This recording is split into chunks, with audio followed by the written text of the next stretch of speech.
శ్మశానమంతా నిశ్శబ్దంగా ఉంది. గాలి గుసగుసలాడుతోంది. విక్రమాదిత్యుడు ధైర్యంగా ముందుకు నడుస్తున్నాడు. భుజంపై బేతాళుడు వేలాడుతూ నవ్వుతున్నాడు. అప్పుడు బేతాళుడు మాట్లాడాడు.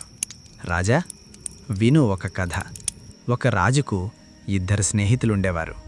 ఒకరోజు రాజు వారిని పరీక్షించాలనుకున్నాడు.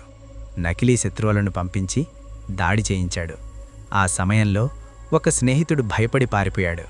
మరో స్నేహితుడు మాత్రం ప్రాణాలకు తెగించి రాజు ముందు నిలబడి కత్తెత్తాడు. యుద్ధం అయిపోయిన తర్వాత పారిపోయినవాడు తిరిగొచ్చన్నాడు, నేను సహాయం తెచ్చేందుకు వెళ్ళాను మహారాజా.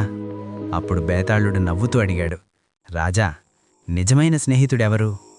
విక్రమాదిత్యుడు కాసేపు ఆలోచించి చెప్పాడు, ప్రమాద సమయంలో తోడు నిలిచినవాడే నిజమైన స్నేహితుడు. భయం సహజం, కానీ విశ్వాసం ఉన్నవాడు పారిపోడు.